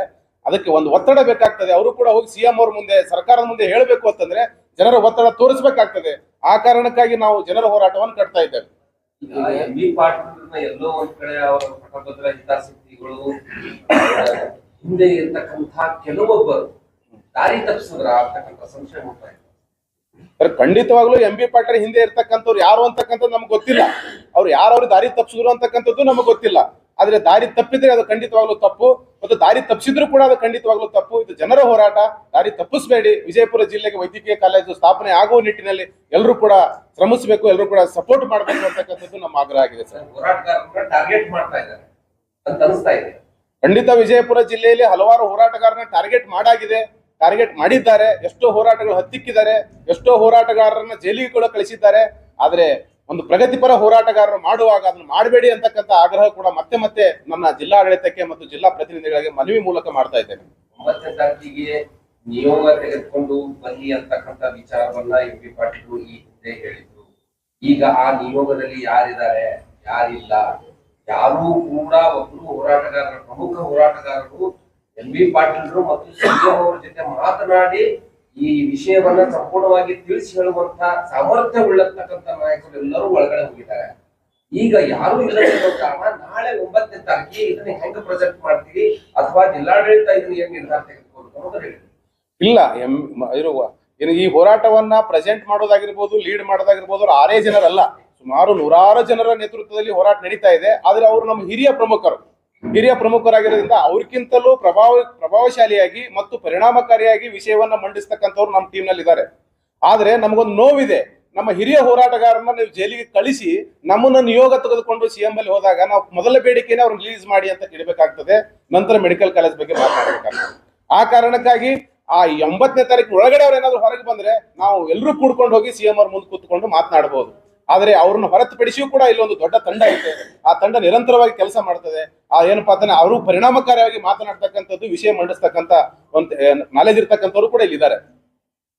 ಈಗ ನೀವು ಪತ್ರ ಚಳವಳಿ ಅಂತ ಮಾಡಿದ್ರಿ, ಸಹಿ ಸಂಗ್ರಹ ಅಂತ ಮಾಡಿದ್ರಿ. ಅದೇ ರೀತಿ ಏನು ಶಾಸಕರಿದ್ದಾರೆ, ಸಚಿವರಿದ್ದಾರೆ, ಅವ್ರದ್ದೊಂದು ಪತ್ರವನ್ನ ಸಂಗ್ರಹ ಮಾಡುವಂತ ಚಳವಳಿ ಯಾಕೆ ಮಾಡ್ಲಿಲ್ಲ? ಅವರನ್ನ ಯಾಕೆ ಅಪ್ರೋಚ್ ಆಗಲಿಲ್ಲ? ಅವ್ರ ಕಡೆಯಿಂದ ಯಾಕೆ ಈ ಒಂದು ಲೆಟರ್ನ ಅವರ ಅಭಿಪ್ರಾಯವನ್ನ ಸಂಗ್ರಹ ಮಾಡಲಿಲ್ಲ? ಜಿಲ್ಲೆಯ ಎಲ್ಲ ಶಾಸಕರಿಗೆ ಏನಪ್ಪಾ ನಾಚಿಕೆ ಆಗ್ಬೇಕು. ಯಾಕಂತ ಕೇಳಿದ್ರೆ ಎಲ್ಲವೂ ಎಂ.ಬಿ. ಪಾಟೀಲ್ ಮೇಲೆ ಹಾಕಿ ಕೂತ್ಕೊಂಡ್ಬಿಡ್ತಾ ಇದಾರೆ. ಎಂ.ಬಿ. ಪಾಟೀಲ್ರೇ ಇದಕ್ಕೆಲ್ಲ ಹೊಣೆಗಾರ ಅನ್ನೋ ರೀತಿ ಒಳಗೆ ಸುಮ್ಮನೆ ಕೂತ್ಕೊಂಡ್ರೆ ತಪ್ಪಾಗ್ತದೆ. ಅವರಿಗೂ ಕೂಡ ಹೊಣೆಗಾರಿಕೆ ಇರ್ತದೆ. ಎಂ.ಬಿ. ಪಾಟೀಲ್ ಓಡಾಡ್ತಾ ಇದ್ದಾರೆ, ಸಿಎಂ ಅವ್ರ ಹತ್ರ ಹೋಗ್ತಾ ಇದ್ದಾರೆ, ಭೇಟಿ ಮಾಡಿಸ್ತಾ ಇದ್ದಾರೆ. 8 ಜನ ಶಾಸಕರು ಕೂಡ ಆ ಬದ್ಧತೆಯನ್ನ, ಆ ಜವಾಬ್ದಾರಿಯನ್ನು ತೆಗೆದುಕೊಳ್ಬೇಕು. ಇವರಿಗೆಲ್ಲ ನಾಚಿಕೆ ಆಗ್ಬೇಕು. ಎಂ.ಬಿ. ಪಾಟೀಲ್ ಕಡೆ ಪಟ್ಟು ಮಾಡ್ಲಿಕ್ಕೆ ಇವ್ರಿಗೂ ಕೂಡ ಒಂದು ಜವಾಬ್ದಾರಿ ಬೇಡ ಇವರಿಗೆ? ಇವ್ರು 8 ಜನ ಶಾಸಕರು ಕೂಡ ಹೋಗ್ಬೇಕಾಗ್ತದೆ, ಸಿಎಂ ಅವ್ರ ಜೊತೆ ಕೂತ್ಕೋಬೇಕಾಗ್ತದೆ, ಒಂದು ನಿಯೋಗ ಆಗ್ಬೇಕಾಗ್ತದೆ. ಜನ ನಿಯೋಗದಕ್ಕಿಂತಲೂ ಶಾಸಕರ ನಿಯೋಗ ಬಹಳ ಪರಿಣಾಮಕಾರಿ ಆಗಿರ್ತದೆ. ಆ ಕಾರಣಕ್ಕಾಗಿ ಇವ್ರು ನಿಯೋಗ ಹೋಗ್ಬೇಕು ಅಂತಕ್ಕಂಥದ್ದು ನಮ್ಮ ಆಗ್ರಹ ಆಗಿದೆ. ಅವರಿಗೂ ಕೂಡ ನಾವೇನಪ್ಪ ಆಗ್ರಹಿಸ್ತೇವೆ, ಎಂ.ಬಿ. ಪಾಟೀಲ್ ಮೇಲೆ ಹಾಕಿ ಸುಮ್ ಕೂತ್ಕೋಬೇಡಿ ಶಾಸಕರೇ, ಎಂ.ಬಿ. ಪಾಟೀಲ್ಗೆ ಬಲಪಡಿಸಿ ಅವ್ರ ಜೊತೆಯಲ್ಲಿ ನಿಲ್ಲಿ, ಒಂದು ವೈದ್ಯಕೀಯ ಕಾಲೇಜನ್ನು ವಿಜಯಪುರ ಜಿಲ್ಲೆಗೆ ತೆಗೆದುಕೊಂಡು ಬನ್ನಿ. ಆ ನಿಟ್ಟಿನಲ್ಲಿ ನಾವು ಈಗಾಗಲೇ ಶಾಸಕರುಗಳಿಗೆ 8 ಜನ ಶಾಸಕರುಗಳಿಗೆ ನಾವು ಮನವಿಯನ್ನು ಕೊಟ್ಟಾಗಿದೆ. ನೀವು ಮಾತನಾಡಿ, ಎಂ.ಬಿ. ಪಾಟೀಲ್ ಜೊತೆಲಿ ಮಾತನಾಡಿ, ಅಥವಾ ಸಿಎಂ ಅವ್ರ ಜೊತೆಲಿ ಮಾತನಾಡಿ, ಸರ್ಕಾರ ಜೊತೆಲಿ ಮಾತನಾಡಿ ಅಂತ ಹೇಳಿ ನಾವು ಈಗಾಗಲೇ ನಮ್ಮ ಸಮಿತಿಯಿಂದ ಲೆಟರ್ ಕೊಟ್ಟಿದ್ದೇವೆ, ಆಗ್ರಹಿಸಿದ್ದೇವೆ. ಅವ್ರನ್ನ ಹೋಗಿ ಭೇಟಿ ಕೂಡ ಆಗಿದ್ದೇವೆ. ಈ ಶಾಸಕರು ಆಲ್ರೆಡಿ ಸದನದಲ್ಲಿ ಅದರ ಬಗ್ಗೆ ಚರ್ಚೆನೂ ಮಾಡಿದ್ದಾರೆ, ಪ್ರಶ್ನೆನೂ ಎತ್ತಿದ್ದಾರೆ. ಇನ್ನು ಉಳಿದಿದ್ದ ಶಾಸಕರು ಮಾಡಿಲ್ಲ. ಈ ಶಾಸಕರು ಅದನ್ನ ಹೇಗೆ ಮಾಡಿಲ್ಲ? ಸಿಂದಗಿ ಶಾಸಕರು ಅವ್ರು ಮಾಡಿದ್ದಾರೆ. ಕೇವಲ ಸದನದಲ್ಲಿ ಪ್ರಶ್ನೆ ಮಾಡೋದಲ್ಲ, ಆ ರೀತಿಯ ಪ್ರಯತ್ನಗಳು ಬೇಕಾಗ್ತವೆ. ಕಾಟಾಚಾರಕ್ಕೆ ಪ್ರಶ್ನೆ ಮಾಡಿ ಕುಳಿತುಕೊಳ್ಳೋದಲ್ಲ. ಆ ಪ್ರಶ್ನೆ ಮಾಡ್ರಿ ಅಂತ ನಾವು ಲೆಟರ್ ಕೊಟ್ಟಾಗ ಹೋಗಿ ಮಾತಾಡೋದಲ್ಲ. ಅವ್ರು ಹೋಗಿ ಅವರೇ ಸ್ವಯಂ ಪ್ರೇರಣೆಯಿಂದ ನಾವು ಇನ್ನೂ ಹೆಚ್ಚಿಗೆ ಮಾತಾಡಬೇಕಾಗಿತ್ತು, ಮೇಜು ಕುಟ್ಟಿ ಮಾತನಾಡಬೇಕಾಗಿತ್ತು, ನಮ್ಗೆ ಬೇಕೇ ಬೇಕು ಅಂತ ಪ್ರತಿಭಟನೆ ಮಾಡಬೇಕಾಗಿತ್ತು. ಅವ್ರೇನಪ್ಪಾ ಅಂತಂದ್ರೆ ಸದನದಲ್ಲಿ ನಮ್ಮ ವಿಜಯಪುರ ಜಿಲ್ಲೆಯ ಹಿತಾಸಕ್ತಿಗಾಗಿ, ಅವರೇನಪ್ಪ ತಮ್ಮ ಕ್ಷೇತ್ರದ ಜನರ ಹಿತಾಸಕ್ತಿಗಾಗಿ ಒಂದು ಪ್ರತಿಭಟನೆ ಮಾಡಿ ಅವ್ರೇನಪ್ಪ ಸದನದಲ್ಲಿ ನಾವು ಮೆಡಿಕಲ್ ಕಾಲೇಜ್ ಮಾಡಿಸ್ಬೇಕಾಗಿತ್ತು. ಆ ಶಕ್ತಿ ಅವ್ರಿಗಿತ್ತು. ಅವ್ರಿಗೆ ಓಟ್ ಹಾಕಿ ಕಳಿಸೋದು ಎದಕ್ಕೆ? ನಾವು ವಿಜಯಪುರ ಜಿಲ್ಲೆಯ ಜನರು. ಜಿಲ್ಲೆಯೊಳಗೆ ಎಂ.ಬಿ. ಪಾಟೀಲ್ ಸಾಕಷ್ಟು ಅಭಿವೃದ್ಧಿ ಕಾರ್ಯಗಳನ್ನು ತಂದಿದ್ದಾರೆ. ಅದೇ ರೀತಿ ಶಾಸಕರು ತಮ್ಮ ಕ್ಷೇತ್ರಗಳಲ್ಲಿ ಆದ್ರೆ ಇವತ್ತು ಈ ಹೋರಾಟ ಆದ ತಕ್ಷಣ ಎಂ.ಬಿ. ಪಾಟೀಲ್ ಟಾರ್ಗೆಟ್ ಆಗ್ತಾ ಇರೋದು ಯಾಕೆ? ನಾವು ಅದನ್ನೇ ಎಲ್ಲಾ ಶಾಸಕರಿಗೆ ಕೇಳ್ತಾ ಇರೋದು. ನೀವು ಕೇವಲ ಎಂ.ಬಿ. ಪಾಟೀಲ್ ಕಡೆ ಪಟ್ಟು ಮಾಡದೆ ನೀವು ಕೂಡ ಇದ್ರ ಜವಾಬ್ದಾರಿನ ಹೊರಬೇಕು, ಹೊಣೆಗಾರಿಕೆಯನ್ನು ಹೊರಬೇಕು ಅಂತಕ್ಕಂಥ ಆಗ್ರಹ ಮಾಡ್ತಾ ಇದ್ದೇವೆ ನಾವು. ಎಂ.ಬಿ. ಪಾಟೀಲ್ ಮಾತ್ರ ಅಲ್ಲ, ಎಲ್ಲರೂ ಕೂಡ ಇದರಲ್ಲಿ ಹೊಣೆಗಾರಿಕೆ ಹೊರಬೇಕು. ಎಲ್ಲರೂ ಕೂಡ ಏನಪ್ಪಾ ಅಂತಾರೆ ಮಾತನಾಡಬೇಕು. ಎಲ್ಲರೂ ಕೂಡ ನಮ್ಮ ಜೊತೆಲಿ ಧ್ವನಿಗೂಡಿಸಬೇಕು. ಈ ಹೋರಾಟವನ್ನ ಹತ್ತಿಕ್ಕುವ ಕೆಲಸದಲ್ಲಿ ನಿಮ್ದು ಕೂಡ ಇರ್ತದೆ. ನೀವು ಕೂಡ ಅದ್ರ ಜವಾಬ್ದಾರಿ ಉಳಿಸ್ಕೊಳಕ್ ಆಗಲ್ಲ. ನೀವು ಕೂಡ ಹೋರಾಟಗಾರರನ್ನ ಬಿಡುಗಡೆಗೊಳಿಸಿ ಅಲ್ಲಿ ಟೆಂಟ್ ಹಾಕಿ ನಮ್ಮ ಜೊತೆಲಿ ಬಂದು ಕೂತ್ಕೊಳ್ಳಿ. ಈಗ ಪ್ರಶ್ನೆ ಏನಾಗಿ ಬಿಟ್ಟಿದೆ ಸಾರ್ವಜನಿಕರಲ್ಲಿ, ಮೆಡಿಕಲ್ ಕಾಲೇಜನ್ನ ಮಾಡ್ಲಿಕ್ಕೆ, ಸರ್ಕಾರಿ ಮೆಡಿಕಲ್ ಕಾಲೇಜ್ ಮಾಡ್ಲಿಕ್ಕೆ ಸಮಸ್ಯೆ ಏನಿದೆ ಅಂತ ಇಲ್ಲಿವರೆಗೂ ಯಾರಿಗೂ ತಿಳಿದಿಲ್ಲ. ಒಂದು ಕಾನೂನಾತ್ಮಕ ಸಮಸ್ಯೆ ಹೇಳ್ಕೊಳ್ಳಿ, ಅದು ಇಲ್ಲ. ಆರ್ಥಿಕ ಸಮಸ್ಯೆ ಸರ್ಕಾರ ದುಡ್ಡಿಲ್ಲ ಅಂತಕ್ಕಂಥ ಸ್ಪಷ್ಟೀಕರಣ ಸರ್ಕಾರ ಕೊಡ್ತಾ ಇಲ್ಲ. ಇಲ್ಲಿ ಜಗ ಇಲ್ಲ, ಏನ್ ಇದಕ್ಕೆ ಸಂಬಂಧಪಟ್ಟಂತಹ ಒಂದು ಅಟ್ಮಾಸ್ಫಿಯರ್ ಏನ್ ಕ್ರಿಯೇಟ್ ಇರಬೇಕಾಗಿತ್ತು ಎಲ್ಲವೂ ಕೂಡ ಇದೆ. ಇದ್ರೂ ಕೂಡ ಏನು ಸಮಸ್ಯೆ ಇದೆ ಇದನ್ನ ಮಾಡಕ್ಕೆ ತಮಗೆ ಕಾಲಾವಕಾಶ ಕೊಡಿ ಅಂತಕ್ಕಂಥ ಸರ್ಕಾರದ ಸ್ಪಷ್ಟೀಕರಣ ಇಲ್ಲ. ಇದಕ್ಕೆ ಹೋರಾಟಗಾರರು ಕೂಡ ಕನ್ಫ್ಯೂಷನ್ ಇದ್ದಾರೆ ಅಂತ ಅನಿಸ್ತಾ ಇದೆ. ಖಂಡಿತ ಹೋರಾಟಗಾರ ಕನ್ಫ್ಯೂಷನ್ ಇರಲಿಲ್ಲ. ಹೋರಾಟಗಾರನ ಹೊಣೆಗಾರನಾಗಿ ಮಾಡುವ ಅವಶ್ಯಕತೆ ಇಲ್ಲ. ಯಾಕಂದ್ರೆ ನಮಗೆ ಸ್ಪಷ್ಟತೆ ಇದೆ. ಇಲ್ಲಿ ಮೆಡಿಕಲ್ ಕಾಲೇಜ್ ಮಾಡ್ಲಿಕ್ಕೆ ಬೇಕಾಗಿರ್ತಕ್ಕಂಥ ಎಲ್ಲ ಇನ್ಫ್ರಾಸ್ಟ್ರಕ್ಚರ್ ಇದೆ, ಮೂಲಭೂತ ಸೌಕರ್ಯ ಇದೆ, ಯಾವುದೇ ಕಾನೂನಿನ ತೊಡಕಿಲ್ಲ ಮತ್ತು ಸರ್ಕಾರ ಮಾಡ್ಲಿಕ್ಕೆ ರೆಡಿ ಇದೆ. ಮುಖ್ಯವಾಗಿ ನಮ್ಮ MB ಪಾಟೀಲ್ ಮಾಡ್ಲಿಕ್ಕೆ ಇಚ್ಛಾಶಕ್ತಿಯನ್ನು ವಹಿಸಿದ್ದಾರೆ ಮತ್ತು ಅದರ ನೇತೃತ್ವ ವಹಿಸ್ಕೊಳ್ತೀನಿ ಅಂತ ಹೇಳಿದ್ದಾರೆ. ಇದೆಲ್ಲ ಇರಬೇಕಾದ್ರೆ ಅದಕ್ಕೇನು ಸಮಸ್ಯೆ ಹಾಗೆ ಆಗ್ತದೆ. ಆದ್ರೆ ಇದು ಬೇಗ ಆಗ್ಬೇಕು. ಮತ್ತು ಇನ್ನೊಂದೇನಪ್ಪಾ ಅಂತ MB ಪಾಟೀಲ್ ಮನಸ್ಸು ಮಾಡಿದ್ರೆ ಅಥವಾ ಮನಸ್ಸು ಮಾಡಿದ್ರೆ ಅಂತಲ್ಲ, ಮನಸ್ಸು ಮಾಡಿದ್ದಾರೆ, ಆಗ್ತದೆ ಅಂತಕ್ಕಂಥ ಭರವಸೆ ಇದೆ. ಆದ್ರೆ ಆ ಸಂದರ್ಭದಲ್ಲಿ ಆಗಿರ್ತಕ್ಕಂಥ ಘಟನೆ ಐತಲ್ಲ, ಟೆಂಟ್ ಕಿತ್ಕೊಂಡು ಹೋಗೋದು, ಅವ್ರನ್ನ ಅರೆಸ್ಟ್ ಮಾಡೋದು, ಇದನ್ನು ನಾವು ಬಲವಾಗಿ ಖಂಡಿಸ್ತೇವೆ. ಅದನ್ನ ಟೆಂಟ್ ಹ್ಯಾಂಗ್ ಕಿತ್ಕೊಂಡು ಹೋಗಿದ್ರು ಹಂಗೆ ತಂದು ಟೆಂಟ್ ಹಾಕ್ಬೇಕು. ನಮ್ಮ ಜೊತೆ ಶಾಸಕರು ಬಂದು ಕುತ್ಕೋಬೇಕು. ಈಸ್ ದಿನ ನಾವು ಜನರು ಕುತ್ಕೊಂಡಿದ್ದೀವಿ, ನಮ್ಮ ಪರವಾಗಿ ಶಾಸಕರು ಬಂದು ಕುತ್ಕೊಳ್ಳಿ, ಇನ್ಮೇಲೆ ಸಚಿವರು ಬಂದು ಕುತ್ಕೋಬೇಕು. ನಿಮ್ ಕಡೆ ಆಗಲ್ಲ ಅಂತಂದ್ರೆ 9ನೇ ತಾರೀಕಿಗೆ ಆಗ್ಲಿಲ್ಲ ಅಂತಂದ್ರೆ ಮುಂದಿನ ಹೋರಾಟದ ಸ್ವರೂಪ ಬದಲಾಗಿರ್ತದೆ. ಜಿಲ್ಲೆಯ ಜನರು ಅದಕ್ಕೆ ತಕ್ಕ ಉತ್ತರವನ್ನು ಕೊಡ್ತಾರೆ. ನಾವು ಈಗಾಗಲೇ ಜನರು ನೋಡ್ತಾ ಇದ್ದಾರೆ, ಅರೆಸ್ಟ್ ಮಾಡಿರ್ತಕ್ಕಂಥದ್ದು, ಟೆಂಟ್ ಕಿತ್ಕೊಂಡು ಹೋಗಿರ್ತಕ್ಕಂಥದ್ದು ಜಿಲ್ಲೆಯ ಜನರೇ ನೋಡ್ತಾ ಇದ್ದಾರೆ. ಅದನ್ನೇ ನೋಡಿಲ್ಲ ಅಂತಲ್ಲ. ಈಗಾಗಲೇ ನಮಗೆ ನೂರಾರು ಜನ, ಸಾವಿರಾರು ಜನ ಫೋನ್ ಮಾಡ್ತಾ ಇದ್ದಾರೆ, ಮಾಹಿತಿ ಕೇಳ್ತಾ ಇದ್ದಾರೆ, ನೆಕ್ಸ್ಟ್ ಅಂತ ಇದ್ದಾರೆ. ಆ ಸಂದರ್ಭದಲ್ಲಿ ನಾವು ನೆಕ್ಸ್ಟ್ ಹೇಳ್ಬೇಕಾಗ್ತದೆ. ಈಗ MB ಪಾಟೀಲ್ರು ಕಳೆದ ಬಾರಿ ಪತ್ರಿಕಾಗೋಷ್ಠಿಯಲ್ಲಿ ಬಹಳ ಸ್ಪಷ್ಟವಾಗಿ ಹೇಳಿದ್ರು. ಏನಂತಂದ್ರೆ PPP ಮೆಡಿಕಲ್ ಕಾಲೇಜ್ ವಿಚಾರವನ್ನ ಕೈ ಬಿಟ್ಟು ಸರ್ಕಾರಿ ಮೆಡಿಕಲ್ ಕಾಲೇಜ್ ಮಾಡೋ ನಿಟ್ಟಿನಲ್ಲಿ ನಾನು 100% ಪ್ರಯತ್ನ ಮಾಡ್ತೀನಿ ಮತ್ತು ಅದು ಮಾಡೇ ಮಾಡ್ತೀನಿ ಅಂತಕ್ಕಂಥ ಒಂದು ಭರವಸೆ ನೀಡಿದ್ರು. ನೀವು PPP ಹೋರಾಟಗಾರರಿಗೆ ಅದು ಭರವಸೆ ಸಮಾನವಾದಂತ ಪ್ರಶ್ನೆ ಅನಿಸ್ಲಿಲ್ವಾ? ಆದ್ರೂ ಕೂಡ ಅವ್ರ ಮನೆಗೆ ಮುತ್ತಿಗೆ ಹಾಕಿರುವಂತ ಕೆಲಸ ಪ್ರಯತ್ನಗಳು ನಡೀತು. ಇದು ಎಲ್ಲೊಂದ್ ಕಡೆ MB ಪಾಟೀಲ್ನ ಟಾರ್ಗೆಟ್ ಮಾಡುವಂತಹ ಒಂದು ಪ್ಲಾನ್ ಅಂತ ಅನಿಸ್ಲಿಲ್ವಾ ಸರ್? ಖಂಡಿತ ಅಲ್ಲ. ಯಾಕಂದ್ರೆ ನೀವು ಹಾಗೆ ಅನ್ಕೊಳ್ಳೋ ಅವಶ್ಯಕತೆನೇ ಇಲ್ಲ. ನಾವೇನಪ್ಪಾ ಅಂತಂದ್ರೆ ಒಂದು ಅವ್ರು ಹೇಳಿದ್ರಲ್ಲ, ಹೇಳಿದಾಗ ನಾವು ಸರ್ಕಾರದ ಮುಂದೆ MB ಪಾಟೀಲ್ ಹೋಗಿ ಹೇಳಬೇಕು ಅಂತಂದ್ರೆ, ಪದೇ MB ಪಾಟೀಲ್ ಮಾತನಾಡಬೇಕು ಅಂತಂದ್ರೆ ನಾವು ಇಲ್ಲಿ ಜನನು ಕೂಡ ಮಾತಾಡ್ಬೇಕಂತ MB ಪಾಟೀಲ್ ಮೇಲೆ ಒತ್ತಡ ಹಾಕ್ಬೇಕಾಗ್ತದೆ. ಆ ಒತ್ತಡವನ್ನ ಸರ್ಕಾರದ ಮುಂದೆ MB ಪಾಟೀಲ್ ಹೋಗಿ ಹೇಳ್ಬೇಕಾಗ್ತದೆ. ನನ್ನ ಮೇಲೆ ಜನರು ಒತ್ತಡ ಹಾಕ್ತಾ ಇದ್ದಾರೆ, ನನ್ನ ಪ್ರತಿಭಟನೆ ಮಾಡ್ತಾ ಇದ್ದಾರೆ, ಆ ಕಾರಣಕ್ಕಾಗಿ ನೀವು ಮಾತನಾಡಿ ಅಂತಕ್ಕಂಥದ್ದು ಒತ್ತಡ ಹಾಕ್ಲಿಕ್ಕೆ ಅವ್ರಿಗೆ ಬೇಕಲ್ಲ. ಆ ಕಾರಣಕ್ಕಾಗಿ ನಾವು ಹೋರಾಟವನ್ನು ನಿರಂತರವಾಗಿ ಇಟ್ಕೊಂಡಿದ್ದೇವೆ. MB ಪಾಟೀಲ್ರ ಮನೆಗೆ ಮುತ್ತಿಗೆ ಹಾಕುವ ಕೆಲಸ ಅಲ್ಲ ಅದು. ಮುತ್ತಿಗೆ ಹಾಕ್ತೀವಿ ಅಂತ ಎಲ್ಲಿಯೂ ಕೂಡ ಹೇಳಿಲ್ಲ ನಾವು. ಅವ್ರ ಮುಂದೆ ಒಂದು ಸಾಂಕೇತಿಕ ಧರಣಿ, ಯಾಕಂದ್ರೆ ಗೃಹ ಕಚೇರಿ ಆಗಿರೋದ್ರಿಂದ, ಅದೊಂದು ಆಫೀಸ್ ಆಗಿರೋದ್ರಿಂದ ನಾವು ಅಲ್ಲಿ ಹೋಗಿ ಸಾಂಕೇತಿಕ ಧರಣಿ ಮಾಡ್ಲಿಕ್ಕೆ ಮುಂದಾಗಿದ್ದಾರೆ. ಆ ಧರಣಿ ಮಾಡ್ಲಿಕ್ಕೆ ಮುಂದಾಗಿರೋ ಸಂದರ್ಭದಲ್ಲಿ ಆಗಿರ್ತಕ್ಕಂಥ ಘಟನೆಯನ್ನ ನಾವು ಖಂಡಿಸ್ತೇವೆ. ಅವ್ರು ಅರೆಸ್ಟ್ ಮಾಡಿರ್ತಕ್ಕಂಥದ್ದನ್ನು ಕೂಡ ಖಂಡಿಸ್ತೇವೆ. ಈಗ ಬೇರೆ ಪಕ್ಷಗಳು ಇದನ್ನ ಸಮರ್ಥನೆ ಮಾಡಿಕೊಂಡು ಇದನ್ನ ಬಳಕೆ ಮಾಡ್ಕೊಳ್ಳುವಂತ ಸಾಧ್ಯತೆ ಇದೆ ಅಂತ ಅನಿಸ್ತಾ ಇದೆ. ಅವ್ರಿಗೂ ಕೂಡ ಹೇಳ್ತೇವೆ, ಮೆಡಿಕಲ್ ಕಾಲೇಜ್ ಸ್ಥಾಪನೆಗಾಗಿ ಹೋಗಿ ನೀವು ಎಲ್ಲಿ ಮಾತಾಡ್ಬೇಕು ಅಲ್ಲಿ ಮಾತಾಡಿ. ಮೆಡಿಕಲ್ ಕಾಲೇಜ್ ಸ್ಥಾಪನೆಗಾಗಿ ಎಲ್ಲಿ ಮಾತಾಡ್ಲಿಕ್ಕೆ ಸಾಧ್ಯ ಅಲ್ಲಿ ಮಾತಾಡಿ. ಬಿಜಾಪುರ ಜಿಲ್ಲೆಗೆ MB ಪಾಟೀಲ್ ಜೊತೆಯಲ್ಲಿ ಕೈ ಜೋಡಿಸಿ ಮೆಡಿಕಲ್ ಕಾಲೇಜ್ ಸ್ಥಾಪನೆ ಮಾಡಿ. ವಿರೋಧ ಪಕ್ಷದವರು ಕೇವಲ ವಿರೋಧ ಮಾಡೋದಂತಲ್ಲ, ಏನೋ ಒಂದು ವಿರೋಧ ಪಕ್ಷಕ್ಕೆ ಸಿಕ್ಕಿರ್ತಕ್ಕಂಥ ಅವಕಾಶ ಏನಪ್ಪಾ ಅಂತಂದ್ರೆ ಮೆಡಿಕಲ್ ಕಾಲೇಜ್ ಸ್ಥಾಪನೆಗಾಗಿ ಹೋರಾಟ ಮಾಡ್ಲಿಕ್ಕೆ ಅವಕಾಶ ಇದೆ, ನಿಮಗೆ ಮಾಡಿ ಸರ್. ಈಗ ನಮ್ಮ ಹಿರಿಯ ಹೋರಾಟಗಾರ ಆಗಿರ್ತಕ್ಕ ಮೊದಲನೇ ದಿವಸ ಏನಪ್ಪ 1ನೇ ತಾರೀಕಿಗೆ MB ಪಾಟೀಲ್ ಮುಂದೆ ಒಂದು ಪ್ರತಿಭಟನೆ ಮಾಡಿ ಮನೆ ಪತ್ರ ಕೊಡೋದು ಅಂತ ಉದ್ದೇಶ ಬಹಳ ಸ್ಪಷ್ಟವಾಗಿದೆ. 9ನೇ ತಾರೀಕಿಗೆ ಮುಖ್ಯಮಂತ್ರಿ ಬಿಜಾಪುರಕ್ಕೆ ಬರೋದ್ರಿಂದ ಏನಪ್ಪಾ ಅಂತಂದ್ರೆ ಅವ್ರು ಓಪನ್ ಆಗಿ ಏನಪ್ಪಾ ಜಿಲ್ಲೆ ಜನಕ್ಕೆ ಏನಪ್ಪಾ ಅಂತಂದ್ರೆ ನಾನು PPP ಮಾಡೆಲ್ ಅನ್ನ ಬಿಟ್ಟಿದ್ದೀವಿ, ಈ ಬಜೆಟ್ ನಲ್ಲಿ ಏನಪ್ಪಾ ಅಂತಂದ್ರೆ ನಾನು ಸರ್ಕಾರಿ ವೈದ್ಯಕೀಯ ಕಾಲೇಜಿಗೆ ಆದೇಶ ಮಾಡ್ತೀನಿ ಅಂತಕೊಂಡು ಒಂದಿಷ್ಟು ಹೇಳಬೇಕು ಅಂತ ನಮ್ಮ ನಿರೀಕ್ಷೆ. ನಾವು ಜಿಲ್ಲಾ ಉಸ್ತುವಾರಿ ಸಚಿವರಿಗೆ ಒತ್ತಾಯ ಮಾಡ್ಲಿಕ್ಕೆ ನಾವು ಮನವಿ ಪತ್ರ ಕೊಡ್ಲಿಕ್ಕೆ ಹೋಗ್ತಕ್ಕಂಥದ್ದು ನಮ್ಮ ಉದ್ದೇಶ ಆಗಿರ್ತದೆ. ಅದನ್ನ 31ನೇ ತಾರೀಕಿಗೆ ನಮ್ಮ ಹಿರಿಯ ಹೋರಾಟಗಾರರು ಪತ್ರಿಕಾಗೋಷ್ಠಿ ಮೂಲಕ ಬಹಳ ಸ್ಪಷ್ಟವಾಗಿ ನಾವು ವ್ಯಕ್ತಪಡಿಸಿದ್ವಿ. 1ನೇ ತಾರೀಕಿನ ದಿವಸ MB ಪಾಟೀಲ್ ಮನೆ ಮುಂದಾದ್ರೆ 2ನೇ ತಾರೀಕಿಗೆ ಏನಪ್ಪಾ ಅಂತಂದ್ರೆ ನಮ್ಮ ಜಿಲ್ಲೆಯ ಬಸವನ ಬಾಗೇಡಿಯ ಶಾಸಕರು ಮತ್ತು ಕ್ಯಾಬಿನೆಟ್ ಮಂತ್ರಿಗಳಾದ ಶಿವಾನಂದ ಪಾಟೀಲ್ ಮುಂದೆ 2ನೇ ತಾರೀಕಿಗೆ ನಮ್ಮ ಪ್ರತಿಭಟನೆ ಇತ್ತು. ಅವ್ರಿಗೂ ಕೂಡ ಅದೇ ಇತ್ತು, MB ಪಾಟೀಲ್ ಮೇಲೆ ಹಾಕಿಬಿಟ್ಟು ನೀವು ಕೊಡೋದಲ್ಲ, ನೀವು ಕೂಡ ಈ ಜಿಲ್ಲೆಯ ಪ್ರತಿನಿಧಿ ಆಗಿದ್ದೀರಿ, ಹಾವೇರಿ ಜಿಲ್ಲೆ ಉಸ್ತುವಾರಿ ಸಚಿವರು ಇರ್ಬೋದು, ಆದ್ರೆ ಬಸವನ ಬಾಗೇವಾಡಿ ಈ ಜಿಲ್ಲೆಯ ಒಳಗಡೆ ಇದೆ. ಹೀಗಾಗಿ ಏನಪ್ಪಾ ನೀವು ಕೂಡ ಇದಕ್ಕೆ ಜವಾಬ್ದಾರಿ ಇದ್ದೀರಿ ಅಂತಕೊಂಡು ಅವರಿಗೆ ಮನವಿ ಪತ್ರ ಕೂಡ ಹೊರಟಿದ್ವಿ. 3ನೇ ತಾರೀಕು ಸದಸ್ಯ ಏನಪ್ಪಾ ನಮ್ಮ ನಗರದ ಶಾಸಕರಂತ ಬಸವಗೌಡ ಪಾಟೀಲ್ ಯತ್ನಾಳ್ ಅವರಿಗೆ ಏನಪ್ಪಾ ಅಂತಂದ್ರೆ ಕೂಡ ನಾವು ಮನವಿ ಪತ್ರ ರೆಡಿ ಮಾಡಿದ್ವಿ. ನಗರದಲ್ಲಿ ಇದು ಆಗೋದ್ರಿಂದ ಏನಪ್ಪಾ ಅಂತಂದ್ರೆ ನಿಮ್ ಜವಾಬ್ದಾರಿ ಮುಖ್ಯ ಇದೆ, ಹೀಗಾಗಿ ಏನಪ್ಪಾ ನೀವು ಕೂಡ ಇದಕ್ಕೆ ಸಾಥ್ ಕೊಡಬೇಕು ಅಂತ ತಿಳ್ಕೊಂಡು ಈ 3 ಜನರಿಗೆ ಏನಪ್ಪಾ 1ನೇ ತಾರೀಕಿಗೆ 2ನೇ ತಾರೀಕು 3ನೇ ತಾರೀಕಿಗೆ ಇತ್ತದು. ಇದು ತಪ್ಪಾಗಿ ಅಪಾರ್ಥ ಮಾಡ್ಕೊಂಡು ಏನಪ್ಪ ಅಂದ್ರೆ ಮುತ್ತಿಗೆ ಅಂತ ತಿಳ್ಕೊಂಡು ಏನಪ್ಪ ಅಂದ್ರೆ ಅದು ಜಿಲ್ಲಾಡಳಿತಕ್ಕೆ ಮತ್ತು ಪೊಲೀಸ್ ಇಲಾಖೆಗೆ ಅದು ಹೇಗೆ ಮಾಹಿತಿ ತಗೊಂಡ್ರೋ ಗೊತ್ತಿಲ್ಲ. ಅದು ಅಪಾರ್ಥ ಮಾಡ್ಕೊಂಡು ಏನಪ್ಪ ಅಂದ್ರೆ ನಮ್ಮ ಹೋರಾಟಗಳನ್ನ ಬಂಧನ ಮಾಡಿದ್ರು. ಜೊತೆ ಎಷ್ಟು ದುರಂತ ಅಂತಂದ್ರೆ ರಾತ್ರಿ 10:45 ಏನಪ್ಪ ಅಂದ್ರೆ ಒಂದು ನೋಟಿಸ್ ಕೊಡ್ತಾರೆ. ಬಂದು 10:45 ಇವರೆಲ್ಲ ಹೋರಾಟಗಾರ ಬಂಧನದ ಬಿಡಿಸೋಳಕ್ಕೆ ಓಡಾಡೋ ಮುಂದ ರಾತ್ರಿ ನಾನು ಒಬ್ಬನೇ ಮಲಗಿದ್ದೆ. ಅಲ್ಲಿ ಮಲಗಿದವರು ಬಂದು ಎಬಿಸಿ ಏನಪ್ಪ ಅಂದ್ರೆ 10:45 ಇದನ್ನ ನೋಟಿಸ್ ಅನ್ನ ನನಗೆ ಕೊಟ್ಟರು. ಏನಪ್ಪ ಅಂದ್ರೆ ಆಯ್ತು ಸರ್, ಮುಂಜಾನೆ ನಮ್ಮ ಹೋರಾಟಗಾರ ಜೊತೆ ಮಾತಾಡಿ ನಾವು ವಿಚಾರ ಮಾಡಿದ್ವಿ ಅಂತ ಹೇಳ್ಕೇಸಿ ಹೋದ್ರು. ಅವರು 1 ಗಂಟೆ ಒಳಗಡೆನೆ 10:45 ಕೊಡ್ತಾರೆ. 11:00 ಏನಪ್ಪ ಅಂತಂದ್ರೆ ಸುಮಾರು 200 ಜನ ಪೊಲೀಸರು ಮತ್ತು ಮಹಾನಗರ ಪಾಲಿಕೆಯ ಕಾರ್ಮಿಕರು 8-10 ಟ್ಯಾಕ್ಸಿ ಸಮೇತವಾಗಿ ಏನಪ್ಪ ಅಂದ್ರೆ ಬಂದು ನಿಂತ್ಕೊಂಡು ನನ್ನನ್ನ ಎಷ್ಟು ಕೆಟ್ಟದಾಗಿ ವರ್ತನೆ ಮಾಡಿದ್ರು ಅಂತಂದ್ರೆ ಅಷ್ಟು ಕೆಟ್ಟದಾಗಿ ವರ್ತನೆ ಮಾಡಿ ಪರಿಚಯದ್ರು ಇಲ್ಲ ಸರ್ ಹೆಂಗ ಅಂತ ತಕ್ಷಣ ಅವಾಗ ಏನಪ್ಪ ಅಂತಂದ್ರೆ ಕೆಲವು ಪೊಲೀಸ್ ಏನಪ್ಪ ಅಂದ್ರೆ ಹೇಳ್ರಿ ಪ್ರಭುಗೌಡ್ರ ಅಂತಂದ್ರು.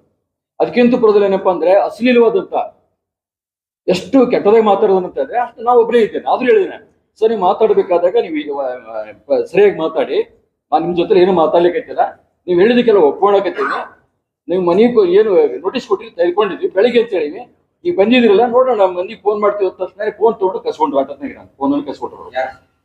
CPI ಅವರು ಫೋನ್ ಕಸ್ಕೊಂಡ್ರು. ಯಾರಿಗೂ ಫೋನ್ ಹಚ್ಚಿಸ್ಕೊಳ್ಳಿಲ್ಲ, ಅವ್ರು ಫೋನ್ ಕಸ್ಕೊಂಡ್ರು. ಆದ್ರೂ ಆಯ್ತು ಬಿಡು ಅಂತ ತಗೊಂಡು ನಾನು ಏನ್ ಮಾಡಿದೆ, ನಾನು ಹಾಸಿಗೆ ಎಲ್ಲ ಮಾಡಿಸ್ತಾ ಇದ್ದೀನಿ. ನಾನು ಮಾಡಿಸೋ ಸಂದರ್ಭದಲ್ಲಿ ಏನಪ್ಪಾ ನನ್ನನ್ನು ಅಪರಾಧಿಕಾರ ಏನಪ್ಪಾ ಅಂದ್ರೆ ನಿಂತ್ಕೊಂಡು ವಿಡಿಯೋ ಮಾಡಿ ಫೋಟೋ ತಗೊಂಡು ಸರಿ ಅಂದೆ. ನಾನು ನಿಮ್ಗೆ ಅರ್ಧ ತಾಸು ಟೈಮ್ ಕೊಡಿ ಎಲ್ಲ ಬಿಚ್ಚಬೇಕು ಅಂತ ನನಗೆ ಆದೇಶ ಮಾಡ್ತಾರೆ. ಬುದ್ಧಿವಂತ ಸರಿ ಆಯ್ತು ಅಂತ ತಿಳ್ಕೊಂಡು ಏನಪ್ಪಾ ಅಂದ್ರೆ ವೈರಲ್ ಮೈಕ್ ಎಲ್ಲ ಬಿಸ್ತಿರುವಾಗ ಏನಪ್ಪಾ ಅಂತಂದ್ರೆ KV ಕಡೆಯಿಂದ ಏನಪ್ಪ ಇದನ್ನ ಲೈನ್ ಕಟ್ ಮಾಡಿಸಿದ್ರು. ಕತ್ತಲದಲ್ಲೇ ಏನಪ್ಪಾ ಅಂತಂದ್ರೆ ಇದೆಲ್ಲ ಮಾಡಿ ಏನಪ್ಪಾ ಅಂದ್ರೆ ಇವರೆಲ್ಲ ಬರೋರಾಗ ಏನಪ್ಪಾ ಅರ್ಧ ಗಂಟೆ ಇಡೀ ಟೆಂಟ್ ಏನಪ್ಪಾ ನೆಲಸಮ ಮಾಡ್ಲಿಕ್ಕೆ ಮಾಡಿರ್ತಕ್ಕಂಥ ಇದು ಕುತಂತ್ರ ಇದೆಯಲ್ಲ, ಇದರಿಂದ ಏನು ಹೊನ್ನರಿದೆ ಅಂತ ತಿಳ್ಕೊಂಡು ಏನಪ್ಪಾ ಅಂದ್ರೆ ದಯವಿಟ್ಟು ಏನಪ್ಪಾ ಅಂತಂದ್ರೆ ಜಿಲ್ಲೆಯ ಜನರನ್ನ ಮತ್ತು ಜನಪ್ರತಿನಿಧಿಗಳ MB ಪಾಟೀಲ್ ಹೆಸರು ಕಳಿಸ್ಲಿಕ್ಕೆ ಏನಪ್ಪಾ ಅಂತಂದ್ರೆ ಇದು ಕುತಂತ್ರ ಏನಪ್ಪಾ ಪೊಲೀಸ್ ಇಲಾಖೆಯವ್ರು ಮಾಡಿರ್ತಕ್ಕಂಥದ್ದು ಅಂತ ನಾವು ಇದು ಖಂಡಿಸ್ಬೇಕಾಗುತ್ತೆ, ಖಂಡಿಸ್ತೀವಿ ಅಂತಕೊಂಡು ಬಹಳ ಸ್ಪಷ್ಟವಾಗಿದೆ. ನಮ್ದು ಏನು 9ನೇ ತಾರೀಕಿಗೆ ಮುಖ್ಯಮಂತ್ರಿ ಬರ್ತಾರೆ, ನಮಗೆ ಅದನ್ನ ಆಶ್ವಾಸನೆ ಕೊಡಬೇಕು ಅಂತ ಹೇಳಿದ್ವಿ. ಬಟ್ MB ಪಾಟೀಲ್ ಪ್ರತಿ ಗೋಷ್ಠಿಯಲ್ಲಿ ಹೇಳಿದರು ನಾವು PP ಪಾಡ್ ಬಿಟ್ಟಿದ್ವಿ, ನಾವು ಇದನ್ನ ಸರ್ಕಾರಿ ವೈದ್ಯಕೀಯ ಕೊಡ್ತೀವಿ ಅಂತ ಹೇಳಿದ್ದಾರೆ. ನಮ್ಮ ಭರವಸೆ ಇತ್ತು, ನಂಬಿಕೆ ಇತ್ತು. ಆದ್ರೆ ಈ ರಾಜಕೀಯ ಒಳಗಡೆ ಏನಪ್ಪಾ ಅಂದ್ರೆ ಹೊಲಾಟದಲ್ಲಿ ಮತ್ತು ತಿಕ್ಕಾಟದಲ್ಲಿ ಏನಪ್ಪಾ ಅಂತಂದ್ರೆ ಎಲ್ಲಿ ನಮ್ಮ ಜಿಲ್ಲೆಗೆ ಅನ್ಯಾಯ ಆಗತ್ತೆ ಅಂತ ತಿಳ್ಕೊಂಡು ನಾವು ಹೋರಾಟಗಾರ ಏನಪ್ಪಾ ಅಂದ್ರೆ ಇಷ್ಟು ಒತ್ತಡ ಹಾಕೋಣ ಅಂತ ತಿಳ್ಕೊಂಡು ನಾವು ಕೂತಿದ್ವಿ. ಹೊರತಾಗ ಏನಪ್ಪಾ ಅಂದ್ರೆ MB ಪಾಟೀಲ್ ವಿರುದ್ಧವಾಗಿ ಅಲ್ಲ, ಸರ್ಕಾರ ವಿರುದ್ಧವಾಗಿ ನಾವು ಕೂತಿರ್ಲಿಲ್ಲ. ಸರ್ಕಾರದ ಪರವಾಗಿ ಏನಪ್ಪಾ ನಾವು ದುಡಿದಂತವ್ರು. ಇದು ಎಲ್ಲ ಕೂತಂತವ್ರು ಪ್ರಗತಿಪರ ಹೋರಾಟಗಾರ್ತೀವಲ್ಲ, ನಾವು ಕೋಮವಾದಿ ಶಕ್ತಿ ಕಡಿಮೆ ಮಾಡಿ ಏನಪ್ಪಾ ಅಂದ್ರೆ ಡೆಮೋಕ್ರಸಿ ಇರ್ತಕ್ಕಂಥ ಕಾಂಗ್ರೆಸ್ ಬರಬೇಕು ಅಂತ ತಿಳ್ಕೊಂಡು ನಾವು ಶ್ರಮ ವಹಿಸಿದಂತವ್ರು. ಇಂಥ ಕಾಂಗ್ರೆಸ್ ಪರವಾಗಿ ಹೋರಾಟ ಮಾಡೋದಂತವ್ರು ಏನಪ್ಪಾ ಇವತ್ತ ದಮನ ಮಾಡುವಂತ, ಹತ್ತಿಕ್ಕುವಂತ, ತಿಕ್ಕಾಟ್ ಮಾಡುವಂತ ಏನಪ್ಪಾ ಅಂದ್ರೆ ಆಗ್ಬಾರ್ದಾಗಿತ್ತು. ದಯವಿಟ್ಟು ಏನಪ್ಪಾ ಅಂತಂದ್ರೆ ಈಗ ರಾಜ್ಯ ಸರ್ಕಾರಕ್ಕೆ MB ಪಾಟೀಲ್ ವಿನಂತಿ ಮಾಡ್ಕೊತಾ ಇದ್ವಿ, ಹೋರಾಟಗಾರ ಮೇಲೆ ಹಾಕಿರ್ತಕ್ಕಂಥ ಕೇಸನ್ನ ವಾಪಸ್ ತಗೋಬೇಕು ಮತ್ತು ಅವ್ರನ್ನ ಬೇಷರತ್ತಾಗಿ ಬಿಡುಗಡೆ ಮಾಡಬೇಕು. ಮತ್ತು ಸರ್ಕಾರಿ ವೈದ್ಯಕೀಯ ಕಾಲೇಜ್ ಏನಪ್ಪಾ ಅಂದ್ರೆ ಜಿಲ್ಲೆಗೆ ಏನಪ್ಪಾ ಅಂದ್ರೆ 9ನೇ ತಾರೀಕಿಗೆ ಬಂದಾಗ ಘೋಷಣೆ ಮಾಡಿದ್ರು ಅಂತಂದ್ರೆ ನಮ್ಮ ಹೋರಾಟಕ್ಕೆ ಒಂದು ಉತ್ತೇಜನ ಕೊಟ್ಟಾಗುತ್ತೆ. ಅದಕ್ಕೆ 107 ದಿವಸದ ಪ್ರಕ್ರಿಯೆಗೆ ಏನಪ್ಪಾ ಒಂದು ಗೌರವ ಕೊಟ್ಟಾಗುತ್ತೆ. ಆ ನಿಟ್ಟಿನಲ್ಲಿ ಜಿಲ್ಲೆಯ ಶಾಸಕರು ಮತ್ತು 2 ಸಚಿವರಿದ್ದಾರೆ, ಅವರೆಲ್ಲರೂ ಮಾಡಬೇಕು ಅಂತ ತಿಳ್ಕೊಂಡು ಈ ಪತ್ರಿಕಾಗೋಷ್ಠಿ ಮೂಲಕ ವಿನಂತಿ ಮಾಡ್ಕೊತಾ ಇದ್ವಿ. ಮತ್ತು ನಮ್ಮ ಹಿರಿಯ ಹೋರಾಟಗಾರನೆಪ್ಪ ಬಂಧನವನ್ನ ಮುಕ್ತಗೊಳಿಸಿ ಕೇಸನ್ನ ರದ್ದುಗೊಳಿಸಬೇಕು ಅಂತ ಅಲ್ಲಿ ಅಪೀಲ್ ಅನ್ನು ಕೂಡ ನಾವು ಮಾಡ್ತಾ ಇದ್ವಿ. ಅದು ಈಗ ಮುಂದುವರೆದು ನಮ್ಮ ಜಿಲ್ಲಾ ಸಂಚಾಲಕರಾಗಿರ್ತಕ್ಕಂಥ ಚನ್ನು ಕಟ್ಟಿಮನಿ ಅವರು ಕೂಡ ತಮ್ಮ ಹೋರಾಟ, ಆ ಹೋರಾಟ ನಿರೀಕ್ಷಿತ ಅನಿರೀಕ್ಷಿತ ಅಂತಾನು ಗೊತ್ತಿಲ್ಲ, ಅನಿರೀಕ್ಷಿತ ಒಂದು ಘಟನೆ ನಡಿಬಾರ್ದಾಗಿತ್ತ ನಡೆದಿದ್ರಿಂದ ಇಡೀ 107 ದಿನದ ಹೋರಾಟವನ್ನ ಕೇವಲ 1 ದಿನದಲ್ಲಿ ಮೊಟಕುಗೊಳಿಸಿರುವಂತದನ್ನ ನಾವು ಬಹಳ ಉಗ್ರವಾಗಿ ಖಂಡಿಸುವಂತ ಕೆಲಸ ಮಾಡ್ಬೇಕಾಗಿತ್ತು.